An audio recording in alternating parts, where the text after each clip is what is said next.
Next on Unsolved Mysteries. A church secretary is savagely beaten and has no memory of the attack. Her husband denies being involved, but his mistress moves in just 2 weeks later. A daring con artist steals hundreds of thousands of dollars, and then he disappears with his young wife. A killer's 15 years as a fugitive comes to an end when one of our viewers spots his photo on our website. And 2 co-eds disappear from different universities, leaving 2 devastated families and 2 baffling mysteries. Cunning, deceit, and lies. Maybe you can figure out who's telling the truth. I'm Dennis Farina, and this is Unsolved Mysteries.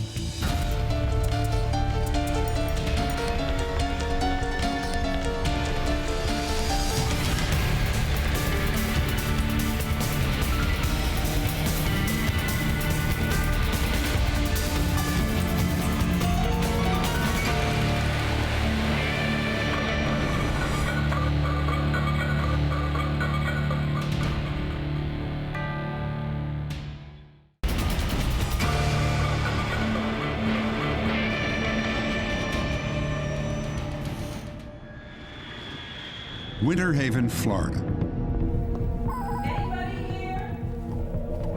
Just before 1 p.m., a church member stops in to buy tickets for an upcoming event.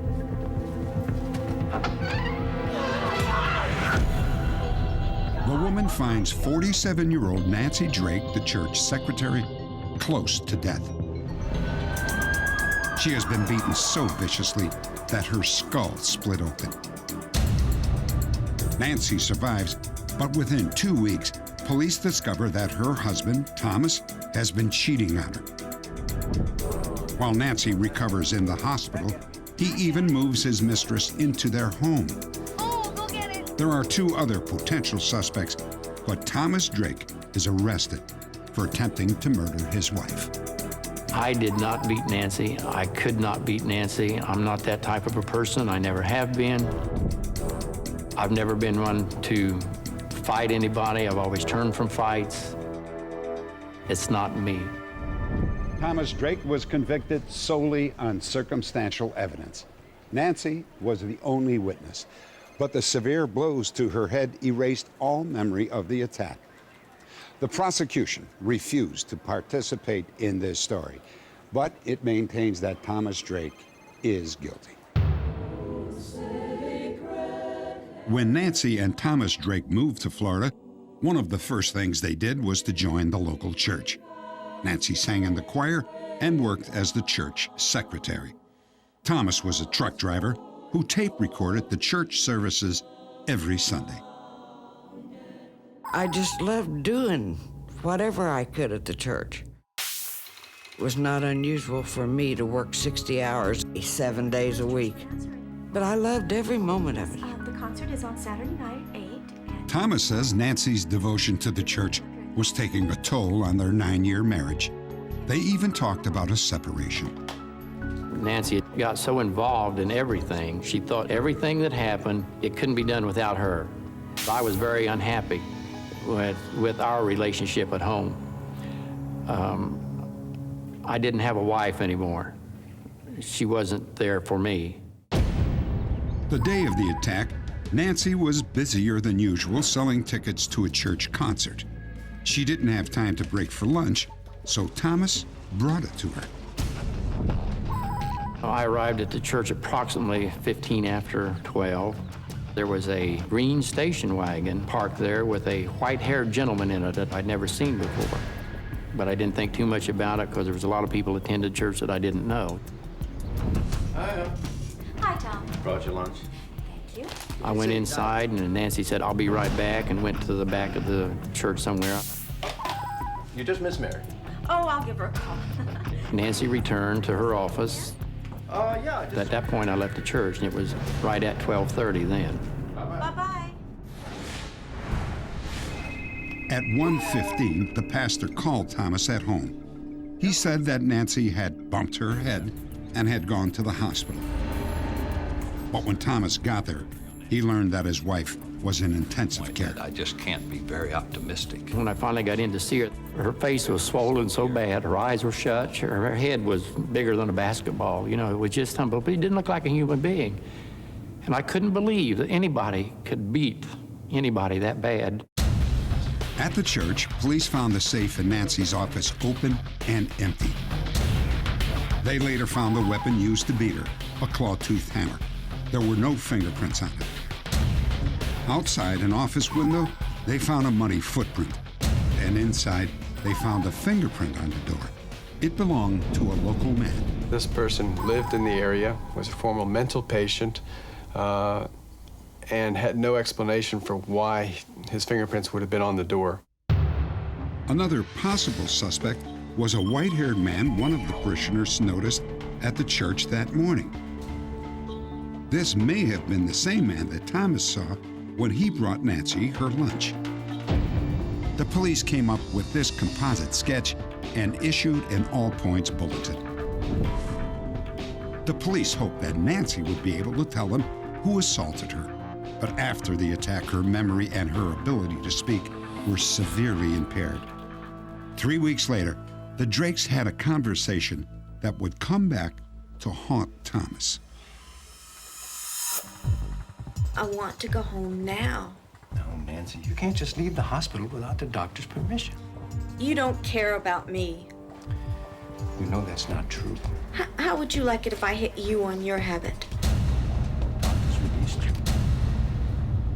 The police officer on duty overheard the conversation. She thought it sounded like Nancy was accusing Thomas of attacking her. Her interpretation was that Nancy said I had hit her on the head. But at that point, she could not speak without getting her words all messed up. And she would say one word for another. And she said, how would you like for to be hit on your habit? And they interpreted it as me hitting her. Police put Drake under 24-hour surveillance. What is this kid? I didn't see anything in the report about a kid. Attaboy. Come on, back at me. Hi, guys. Hi. Police learned that Thomas had been having an affair for almost a year. And investigators were shocked to discover that only 2 weeks after his wife was attacked, Thomas invited his girlfriend and her child to move into his home. He had met the woman, we'll call her Judy, on one of his trucking runs to Fort Lauderdale. Police stopped following other leads. Thomas Drake became their prime suspect. I was trying to help this lady out. She was coming up here to live there. I needed somebody to stay at the house, somebody to care for it. I said, you do it. Looking back, I can see how it looked.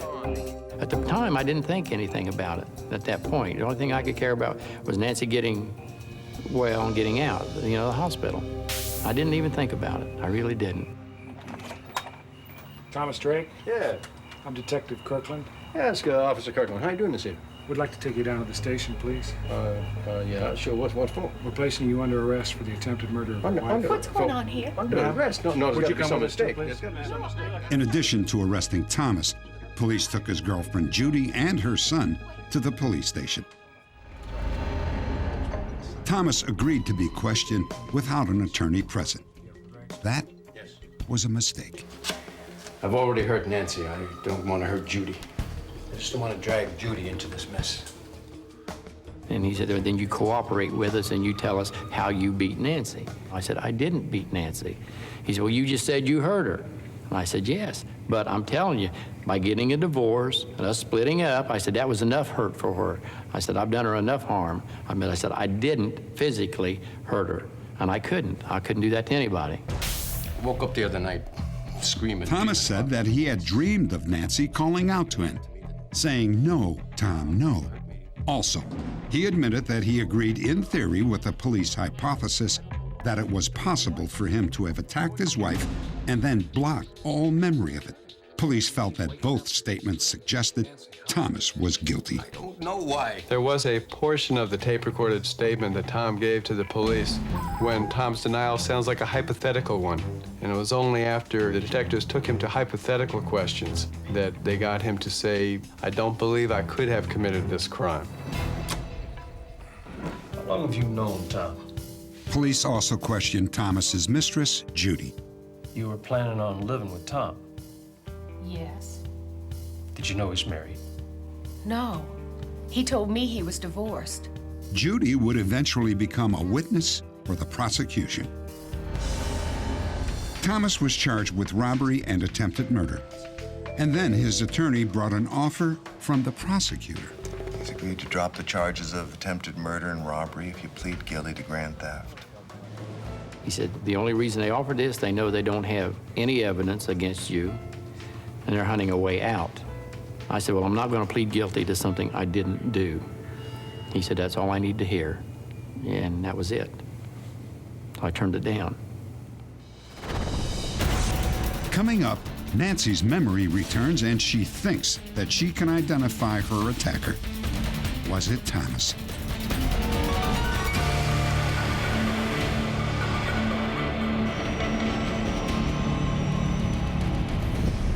Thomas Drake was about to go on trial for attacking his wife, Nancy. And it was known that Thomas had been having an affair. Yet, Nancy stood by him. She even visited him in jail. I'm happy that you came. I wasn't sure that you would. Don't be silly. I'm here because I want to be. The Tom that I knew did not do it. And that's the reason why I wanted to go visit him. Because that side of Tom, yes, I loved him. The other side of Tom that was having an affair, I didn't know him. And like any other human being, I can honestly say that side of him I hated. Did you ever tell her that you had divorced? At the trial, Nancy didn't testify because she had no memory of the attack. The prosecution's case was based primarily on circumstantial evidence. I've already heard Nancy. I don't want to hurt Judy. The jury heard the tape of Thomas's interrogation. They also learned that the day before the attack, Thomas had been in the church equipment room working with the same hammer that was later used to bludgeon Nancy. But the most damaging testimony came from Judy, his former mistress. And could you tell the jury the progress of your relationship? It began gradual, like friendly, and then became more personal. According to Thomas, Judy's testimony was not given freely. And you could be charged as his accomplice. Why? I haven't been involved in anything. When she was taken to the police station the night of my arrest, they told her, if you don't cooperate with us and testify against him, we will take your son. If not, I can't guarantee when you're going to see your son. I said, you haven't done anything. She said, but they threatened. They said, if I don't cooperate with him, they're going to take my son and arrest me. And that was the last conversation I'd had with her. Did he ever tell you that he'd gotten a divorce? Yes. What were your plans? That he was going to take care of us from now on, and I wouldn't have to work. I could stay home and raise my son. It's very difficult for the jury not to see Tom Drake in the context of all of his sins, living 2 lives while Nancy was in the hospital, not just having an affair, but bringing the woman home to their home. The jury found Thomas Drake guilty. But a few days later, his attorney got a surprise phone call from Nancy. Her memory of the attack had returned. I remember a white man with white hair and thick glasses. He was a tall, slender person who wanted some tickets for the church concert. Yeah, Morton, I'd like a couple of the tickets for the concert. They're $5 each, so that would be $10. Just got home. Nancy said the man wanted to pay for the tickets with a $100 bill, but she didn't have enough change.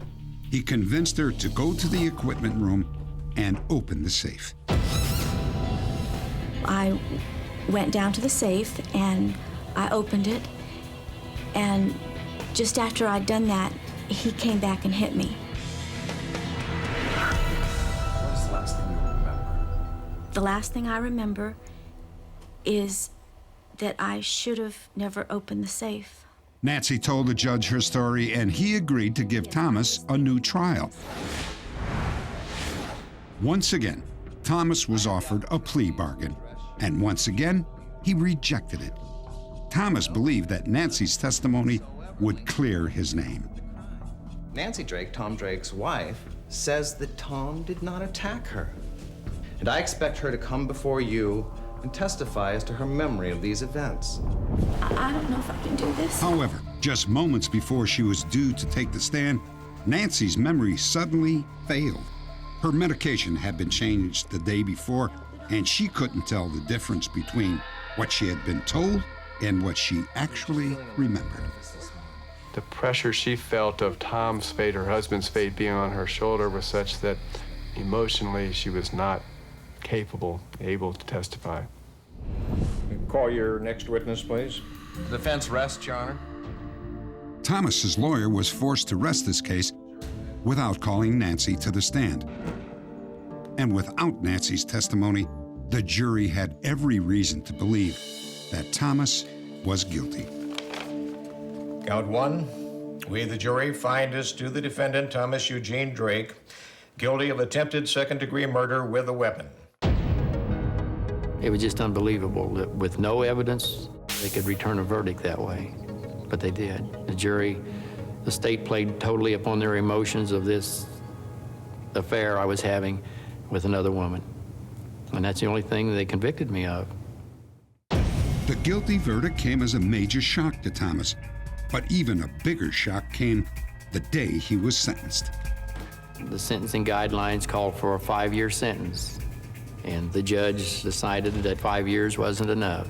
He then gave me life with no parole, plus 30 years to run consecutive, which means I will never get out of prison. Nancy returned to her hometown in Indiana and remarried. It's been over 25 years since the attack, and she still can't work and doesn't remember anything about that day. I don't know whether he's guilty or not. And don't rightfully give a darn either. He deserves to be where he is. Not for trying to kill me, because I honestly don't know whether he did or not. But just for everything he had done previously. Today, Thomas Drake lives behind the razor wire at a prison in Florida. While he serves his life sentence, he has filed a number of appeals. So far, all have been denied. Coming up, he's been hired to manage a company's finances. What they don't know is that he's a master con man.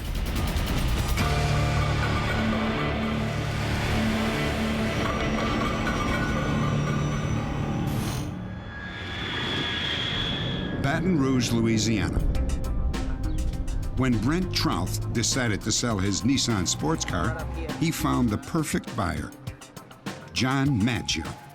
All Maggio needed to seal the deal was a cashier's check, and Brent agreed to drive him to the bank. During the short trip, the conversation was friendly. Yeah, and the bank should be right over here. And then, without warning, Brent suddenly found himself on the wrong end of a gun, fighting for his life. He had the meanest look on his face, cold-blooded killer. He pulled the gun to the right, and it went on the side of my leg. The bullet went on the side of my leg and came out on the corner of my kneecap. And that's when I bit him on the shoulder. And he let go of the gun, and I threw the gun out the car. Stop the car! I'm not gonna stop nothing. I said stop the car! Maggio dove out the passenger side door, and Brent drove himself to the hospital. He nearly lost his leg. The next day, police arrested John Maggio and charged him with attempted murder. To those who knew him, the attack came as no big surprise. Maggio had always been trouble. John Maggio spent 5 years in prison and was released on parole. He immediately went to Mobile, Alabama, where family connections helped him land a job. In a typical display of bravado, Maggio had listed his prison jobs on his resume, failing, of course, to mention that he was behind bars at the time. Morning, Denise. Morning, John. At his new job, Maggio processed payroll accounts for ships in dock, a job that involved handling large amounts of cash. The owners of the vessel would wire us the money that the captain requested, and then we would make out the receipts, bring the cash down to the captain. He would sit there and count it out and then sign the receipt, and you'd be done. Maggio fit in right away and got along with everybody. I mean, just went overboard to be nice. He was just super. He was outgoing. When you talked to him, you felt like you'd known him forever. That's just how he made you feel. Molly Perez was charmed by Maggio. After a whirlwind romance, the couple decided to get married. Sure, my aunt will show up. It's still Molly had a 4-year-old daughter from a previous marriage, and Maggio appeared to love her like his own. But according to Molly's mother, the relationship was rocky and sometimes violent. Molly never told me that he was abusive, but her daughter did. And she was terrified of John, terrified. In front of us, he acted like the doting stepfather, but when he was away from us, it was a different story. It turned out that Maggio had a lot of people fooled, including this bank officer who asked not to be identified. He called to inquire how long it would take me to get $197,000. And I told him I need to know by Tuesday to have it in by towards the end of the week.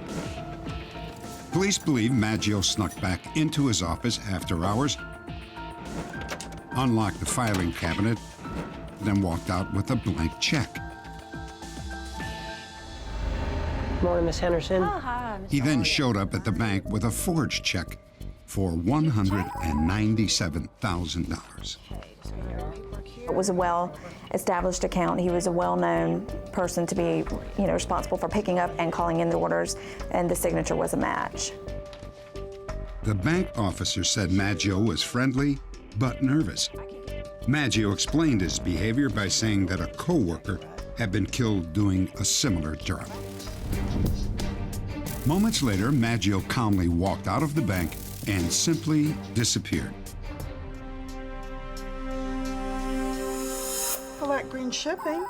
The next day, Maggio's office received a disturbing phone call from company headquarters. The accountant that manages all the money, he asked me if we had written any big checks, and of course I said no. So he said, look for this check number. So I went and looked, and the check was missing. So I went back to the phone and I said, yes, the check is gone. And I said, how much money is gone? And he said, $197,000. And I said, God. Meanwhile, Molly left her daughter with her mother and prepared to leave town. She was protecting us and her daughter because I know now that Molly knew just how evil he was and is. Police say Molly left with Maggio in a brand new SUV, which he bought with some of the stolen money. 4 months later, the couple turned up in New York. Using the names Rick and Sarah Parker, they rented a small apartment from Nanette Cano. Molly and Maggio came off to be the sweetest people to everyone, not only to my husband and, myself and my family members, but to the neighbors as well. Over the next year, Maggio bounced from one job to another before landing a sales position with a rare autograph dealer in Manhattan. But it wasn't long before Maggio was up to his old tricks. May I help you? Yes, you may. Maggio had attempted to cash a $1,500 check, and the place where he was trying to cash it contacted the employer, and he said no, he does not have the authority to cash a check in that amount. I cash checks here all the time. Sir, for this amount, I need an authorization. Maggio never showed back up at that company. The individual had an audit done of his records and determined that Maggio, on 14 different occasions, had written $1,000 checks, which were forged and which were basically embezzlements from the company. By the time the police were notified, Maggio and Molly were long gone.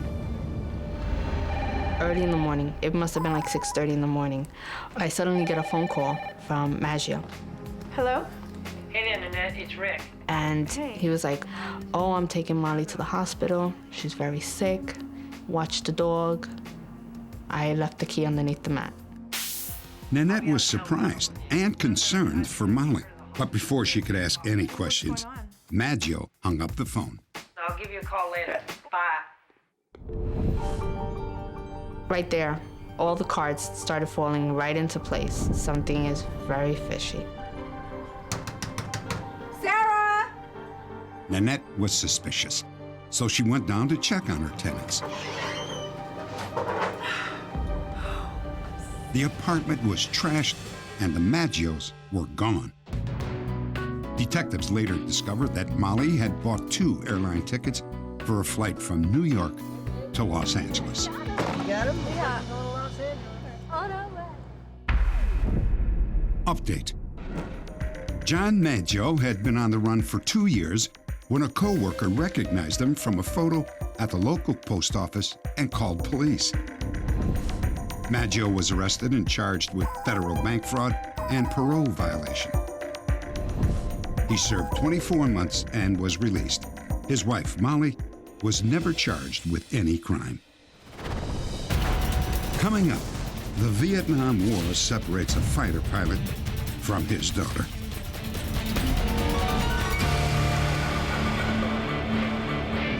During the late 1960s, the United States trained hundreds of South Vietnamese jet pilots at an Air Force base in Louisiana. One of these pilots was Soon Van Nguyen, and he ended up with especially close ties to America. Soon Van Nguyen was 2,000 miles from home. He recalls feeling lonely and displaced until a local family, the Gautiers, befriended him. They had 6 children, and their eldest son was stationed in Vietnam. Nice to see you again. Mrs. Gautier was thinking about her son being a foreigner in Vietnam. Because of that, she helped us on the weekends so that we feel comfortable, just like we were in our own country. Gwendolyn, one of the Gautiers' daughters, was the same age as Soon. Before long, they had fallen in love. After 7 months, Soon's training was complete. He and Gwendolyn shared one final night together before saying goodbye. I don't want you to go. We could go to Canada or something. Gwen. Why not? Because of my honor as an officer in the Air Force, I could not desert my countrymen. And so I said to Gwen, I have to go back. But I hope that someday we would see each other again.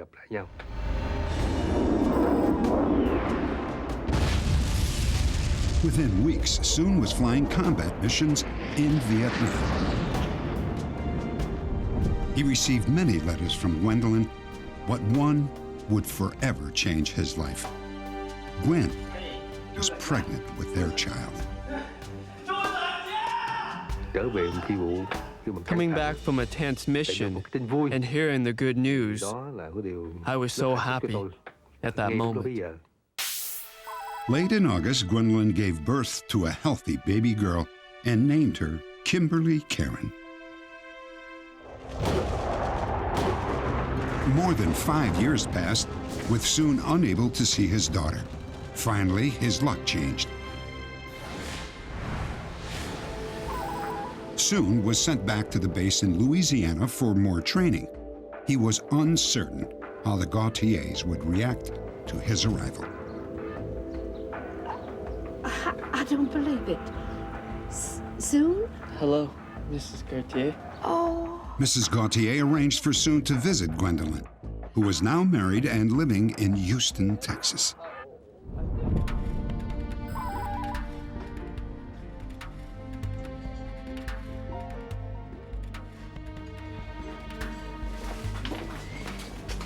Can't believe this is Soon.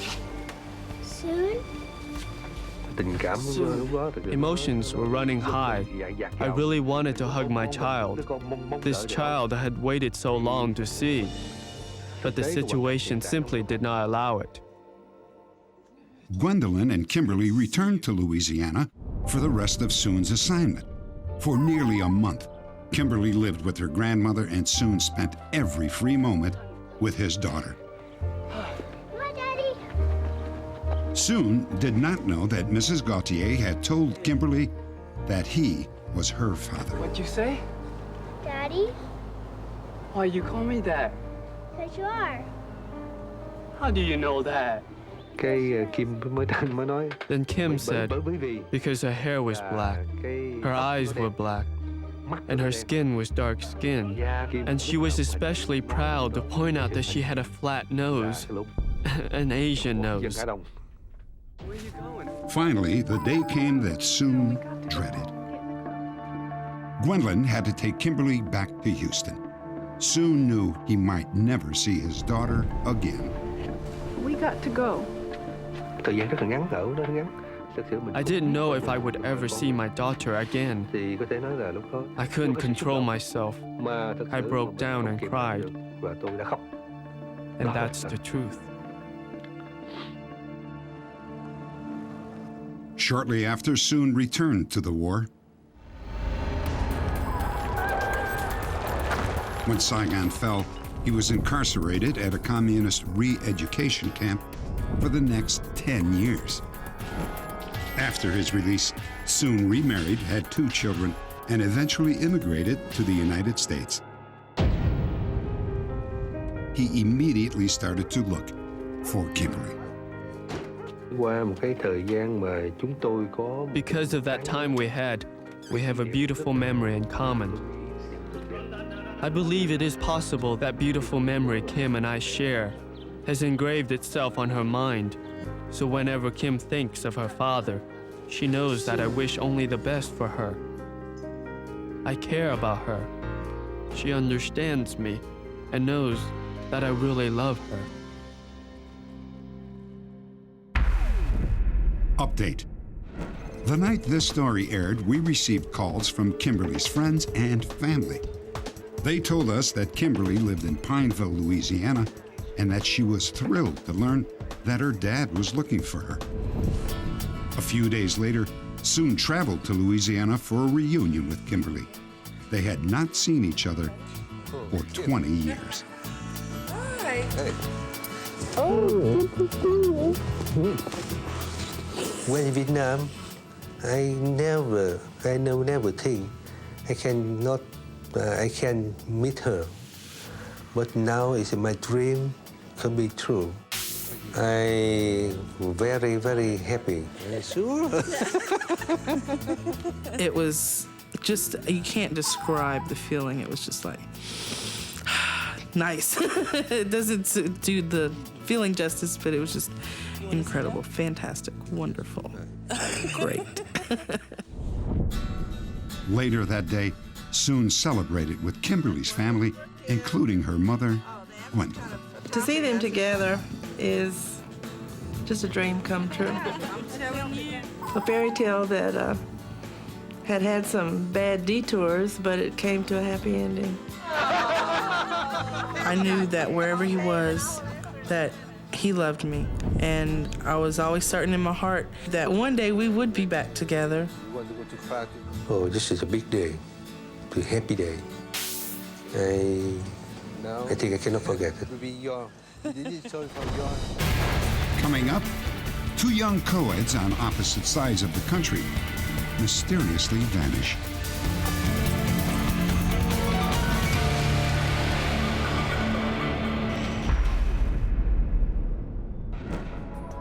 On a previous broadcast, we asked for your help in finding Michael Wayne Brown, a ruthless killer who escaped from an Oklahoma prison.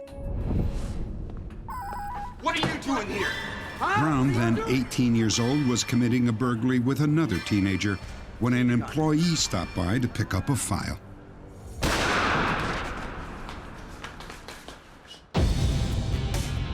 Brown was put on Oklahoma's death row for murdering Richard Sullivan.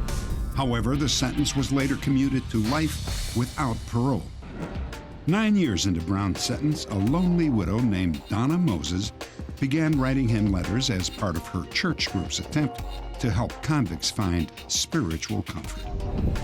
They quickly became more than just pen pals. Hi, Hi. I'm Michael. I know.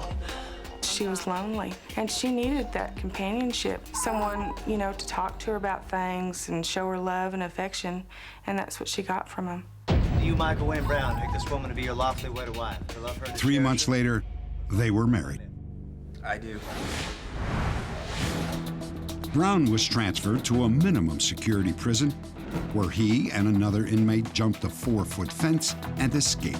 Let's go, let's go! Donna drove the getaway car. For 15 years, authorities investigated tips until finally, one paid off. Update. An Unsolved Mysteries viewer saw Brown's photograph on our website. I couldn't believe it. It looked like him, but my mind said it's not him, but the picture said it was him. Greg knew Donna and Michael Brown as Linda and Kenneth Ginter. They owned a local video store in a quiet suburb of Kettering, Ohio. In fact, Greg's wife worked there. You'd never know he was a murderer. He was like an icon of the community. Everybody liked him. The kids would come in there and high-five him. He'd give them candy, and super nice guy. A few minutes after seeing the photo, Greg got a call from Kenneth Ginter. The phone rings, and it was him. And he was asking my wife to work that night. I told him that I'd seen a guy on the computer that looked like him. And I said, Michael Wayne Brown, and he kind of got quiet for a minute. And he says, well, Greg, everybody has a twin. So I left it at that. Michael Wayne Brown surrendered to authorities when he realized that he had been identified. He was returned to prison to serve out his life term, plus additional time for the escape. Donna wasn't charged with any crime. Authorities believe that she was a victim of Brown's clever manipulation. 18-year-old April Gregory and 19-year-old Kristen Smart never met. They were enrolled at different universities on opposite sides of the country. Yet within the same 5-hour period, they were both suddenly gone. No warning, no explanation. Syracuse University. April Gregory took her schoolwork very seriously.